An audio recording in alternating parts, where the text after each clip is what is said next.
नमस्कार। आज मैं आप सभी से इस वीडियो के माध्यम से मिलने आया हूं। ये ऐसा दिन है कि मैं आज आपको इस दिन की शुभकामनाएं भी नहीं दे सकता। 25 जून इतिहास में काले दिवस के रूप में जाना जाता है। 44 साल पहले ही आज के दिन भारत की तत्कालीन प्रधानमंत्री इंदिरा गांधी ने देश में आपातकाल लागू कर दिया था। 25 जून सन 1975 को इंदिरा गांधी ने भारत के 60 करोड़ लोगों की आजादी का खून कर दिया था। तब भारत की आबादी 60 करोड़ थी, लेकिन आज की युवा पीढ़ी कभी भी आपातकाल के संकट को महसूस नहीं कर सकती, क्योंकि आज भारत में अभिव्यक्ति की आजादी ऑल टाइम हाई है। आज स्मार्टफोन के युग में लोग फेसबुक, ट्विटर और सोशल मीडिया पर सरकार की बड़ी बड़ी और कड़ी कड़ी आलोचना कर सकते हैं। आज पुलिस आपके घर में पूछने नहीं आती कि आपने सरकार के खिलाफ क्या लिखा है, लेकिन आपातकाल के दौर में सरकार के खिलाफ कुछ बोलने का मतलब था उम्र भर की जेल और पुलिस की 3rd डिग्री टॉर्चर। यहाँ उम्र भर की जेल का मतलब ये नहीं कि आपको जीवन काल के लिए जेल में डाल दिया जाए। उम्र भर की जेल का मतलब ये है कि आपातकाल के दौर में जिन लोगों को गिरफ्तार किया गया था, उन्हें यह नहीं पता था कि आपातकाल कब हटेगा और वह कब रिहा होंगे। इन लोगों ने यह मान लिया था कि अब कभी भी जेल से उनको आजाद नहीं हो पाएंगे। भारतीय लोकतंत्र के सुरक्षित भविष्य के लिए आज की युवा पीढ़ी को आपातकाल के बारे में पता होना बहुत जरूरी है। 12 जून 1975 को इलाहाबाद हाई कोर्ट ने रायबरेली से लोकसभा चुनाव में इंदिरा गांधी के निर्वाचन को शून्य कर दिया था। आज अगर इंदिरा गांधी चाहती तो न्यायपालिका के इस फैसले का सम्मान करती और वो इस्तीफा देकर किसी और को प्रधानमंत्री बना सकती थी। न्यायिक प्रक्रिया का पालन करके इंदिरा गांधी अदालत से राहत हासिल करने की कोशिश करती और ऐसा होने पर वह दोबारा देश की प्रधानमंत्री बन सकती थी। लेकिन इंदिरा गांधी न्यायपालिका का सम्मान नहीं करती थी, वह केवल अपनी कुर्सी का सम्मान करती थी। इसलिए उन्होंने अदालत के फैसले का सम्मान करने के बजाय देश में इमरजेंसी लगाकर अपनी तानाशाही चलाने का फैसला किया। इस तरह इंदिरा गांधी ने अपनी प्रधानमंत्री कुर्सी बचाने के लिए भारत के लोकतंत्र का खून कर दिया। और आज हम आपको बताएंगे कि भारत में इंदिरा गांधी के अलावा कौन कौन से बड़े नेता आपातकाल के गुनाह में शामिल थे। आज हम उन लोगों को भी याद करेंगे जो भारत में लोकतंत्र को वापस करने के लिए अपनी जान पर खेल गए थे। हम आपको समाजवादी नेता जॉर्ज फर्नांडिस के संघर्ष का भी इतिहास बताएंगे। इसके साथ ही हम आपको उन इतिहासकारों के बारे में बताएंगे जिनको इंदिरा गांधी के खिलाफ लिखने की वजह से गिरफ्तार कर लिया गया था। शायद आपको पश्चिम बंगाल की मशहूर साहित्यकार आनंद शंकर रे के बारे में कोई जानकारी नहीं होगी, जिन्होंने इंदिरा गांधी को खुली चुनौती देते हुए आपातकाल के जारी रहने तक अपनी कलम को छूने से इनकार कर दिया था। आज के दिन हम सबको लोकतंत्र को सुरक्षित रखने की शपथ लेनी चाहिए। आज उन लोगों को याद करने का दिन है जिन्होंने देश में लोकतंत्र बचाने के लिए बलिदान दिया। कई केंद्रीय मंत्री और बड़े नेता आज ट्वीट करके 44 साल पहले भारत के लोकतंत्र पर आए संकट को याद करते हैं, परंतु बड़ी ही शर्म की बात है, कांग्रेस पार्टी के अध्यक्ष राहुल गांधी ने आज लोकतंत्र की रक्षा के लिए कोई ट्वीट नहीं किया। राहुल गांधी अपनी दादी इंदिरा गांधी की आलोचना आखिर कैसे कर सकते हैं? और कांग्रेस पार्टी के नेताओं में भी इतना दम नहीं है कि वह कांग्रेस की फर्स्ट फैमिली के खिलाफ कुछ बोल सकें। इमरजेंसी के शुभचिंतकों के बारे में बताएंगे, जिन्होंने इमरजेंसी को देश में अच्छा बतलाया था। इस लिस्ट में पहला नाम आता है इंदिरा गांधी के बेटे संजय गांधी का। ऐसा माना जाता है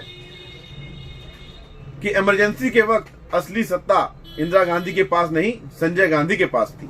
संजय गांधी उस वक्त सरकार में ना तो किसी ऑफिशियल और ना ही किसी इलेक्टेड पोस्ट पर थे, वे बाहर से ही सरकार चला रहे थे। संजय गांधी और उनकी मित्र मंडली ने इमरजेंसी के दौरान देश को अप्रत्यक्ष रूप से चलाया था। संजय गांधी केंद्रीय मंत्रियों को घर पर बुलाते, उन्हें आदेश देते और अपने हिसाब से नियुक्तियां करते थे। दूसरा नाम आता है विद्याचरण शुक्ल का। संजय गांधी ने इंद्र कुमार गुजराल जी को सूचना प्रसारण मंत्री से हटा करके विद्याचरण शुक्ला जी को सूचना प्रसारण मंत्री बना दिया था। और विद्याचरण शुक्ल जी के ही आदेश पर प्रेस को कुचलने के लिए जाना जाता है। इसी दौरान एक बार गायक किशोर कुमार ने यूथ कांग्रेस के कार्यक्रम में गाने से इनकार कर दिया था, तो ऑल इंडिया रेडियो पर किशोर कुमार के गानों को बैन कर दिया गया था। कितनी ही शर्म की बात है। तीसरा नाम आता है आर.के. धवन का। आर.के. धवन इंदिरा गांधी के पर्सनल असिस्टेंट थे और इमरजेंसी के दौरान सबसे ताकतवर लोगों में से एक थे। आर.के. धवन को इंदिरा गांधी का डोर कीपर कहा जाता था और इंदिरा गांधी कोई सूचना उनके जरिए ही पहुंचती थी। बाद में आर.के. धवन ने इमरजेंसी के लिए पूरा जिम्मेदार सिद्धार्थ शंकर रे को ठहरा दिया था। चौथा नाम है जगमोहन का। जगमोहन संजय गांधी के बहुत करीबी थे। उस वक्त दिल्ली डेवलपमेंट अथॉरिटी के उपाध्यक्ष हुआ करते थे। इमरजेंसी के दौरान संजय गांधी जगमोहन के साथ पुरानी दिल्ली देखने के लिए निकले। संजय गांधी को तुर्कमना गेट के पास झुग्गियां देखकर अच्छा नहीं लगा और उन्होंने जगमोहन को झुग्गियां तोड़ने के लिए कह दिया। झुग्गियां तोड़ने का विरोध करने पर पुलिस ने फायरिंग की, जिसमें 150 लोग मारे गए थे। इस घटना ने 70,000 लोगों को विस्थापित कर दिया था। पांचवा नाम आता है हरियाणा के पूर्व मुख्यमंत्री बंसी लाल का। बंसी लाल को संजय गांधी के बेहद करीबी लोगों से माना जाता है। वह कांग्रेस के उन गिने चुने मुख्यमंत्रियों में थे जिन्हें इमरजेंसी लगाए जाने के बारे में पहले से पता था। उस समय इमरजेंसी के दौरान में एक नारा बहुत प्रचलित हुआ था। इमरजेंसी के 5 दलाल संजय गांधी, जगदीश टाइटलर, कमलनाथ, जगमोहन और बंसीलाल। और इसी में छठा नाम आता है रुखसान सुल्ताना का।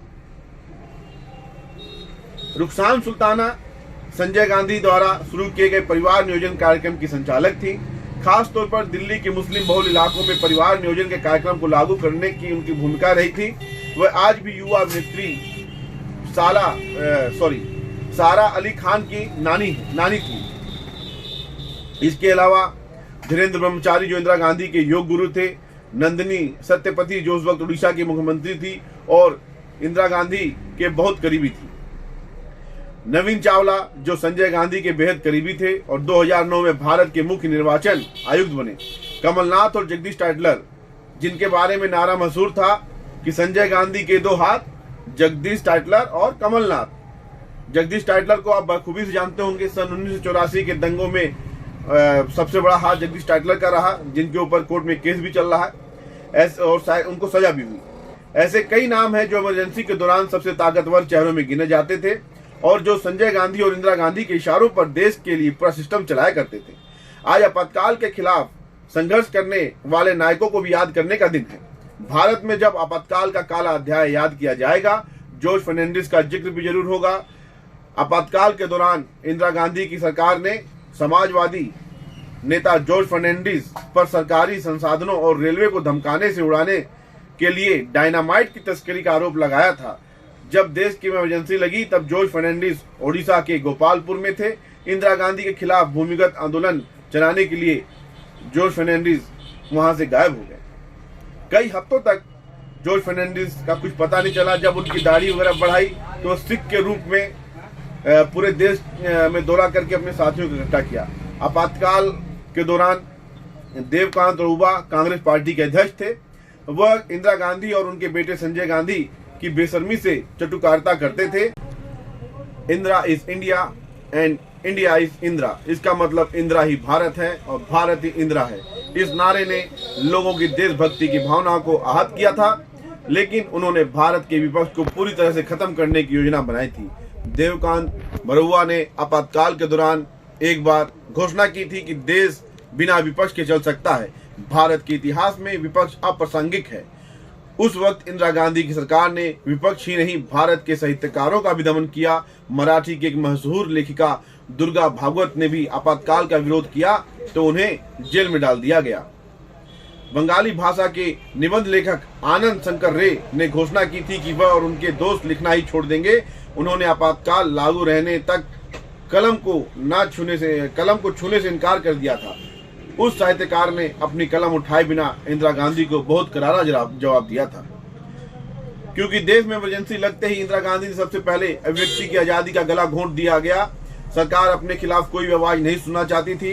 अब हम आपको बताते हैं कि किस तरह उस दौर में इमरजेंसी के रोड रोलर से मीडिया की आजादी को कुचला गया। वैसे आपातकाल के दौरान इंदिरा गांधी ने अवैध तरीके से भारत के संविधान की प्रस्तावना को बदल दिया था। हमारे देश के संविधान की मूल प्रस्तावना में धर्मनिरपेक्ष शब्द नहीं था। यह सब संविधान की प्रस्तावना के बाद जोड़ा गया। देश में इमरजेंसी के दौरान इंदिरा गांधी की सरकार ने 1976 में संविधान में 42वां संशोधन किया था और संविधान की प्रस्तावना में 2 शब्द जोड़े गए, सेकुलर यानी पंथ निरपेक्ष और सोशलिस्ट यानी कि समाजवादी। संविधान में तो सेकुलर शब्द का अनुवाद पंथ निरपेक्ष किया गया है, लेकिन इसे बाद में धर्मनिरपेक्ष कहा जाने लगा। इंदिरा गांधी ने संविधान की प्रस्तावना में सोशलिस्ट शब्द गरीबों को लुभाने के लिए जोड़ा और धर्मनिरपेक्षता शब्द मुसलमानों को खुश करने के लिए जोड़ा। जयप्रकाश नारायण ने गरीबों के लिए समग्र क्रांति की बात की थी। जयप्रकाश नारायण के प्रभाव को कम करने के लिए ही इंदिरा गांधी ने संविधान की प्रस्तावना में सोशलिस्ट शब्द जोड़ा था। आपातकाल के दौरान बहुत सारे मुसलमानों की जबरदस्ती नसबंदी कराई गई थी। इस वजह से मुस्लिम समुदाय के लोग कांग्रेस के बड़े विरोधी बन गए थे। 1977 लोकसभा चुनाव में पहले इंदिरा गांधी ने मुसलमानों को खुश करने के लिए संविधान की प्रस्तावना में सेकुलर शब्द जोड़ा था। इंदिरा गांधी का वह इंटरव्यू सुनना चाहिए जिसमें उन्होंने इमरजेंसी लगाने के फैसले को सही ठहराया था। वर्ष 1978 में एक विदेशी चैनल ने इंदिरा गांधी का इंटरव्यू किया था। ये मैं आज आपसे बात इसलिए कर रहा हूं क्योंकि आज का जो नौजवान है उस समय की परिस्थिति को नहीं समझ सकता है। जिस समय इमरजेंसी लगाई गई थी, जो इमरजेंसी में जिन लोगों को गिरफ्तार किया गया था, उनको ये भी नहीं मालूम था कि हम आज के बाद आज़ाद हो पाएंगे, हम देश में आज़ादी से घूम पाएंगे या नहीं घूम पाएंगे। मैं अपने इस मंच की ओर से, अपने पूरे मंडल सिंगरौली की ओर से उन सभी इमरजेंसी में जितने भी इमरजेंसी के समय योद्धा थे उनको मैं नमस्कार करता हूं, उनको मैं नमन करता हूं, जिनकी वजह से आज हम पुनः आज़ाद होकर आज़ादी से रह रहे हैं। व्यक्ति की आज़ादी हमें जो मिली है उसके लिए मैं उन सभी का बहुत बहुत धन्यवाद देता हूं। जय हिंद, जय भारत।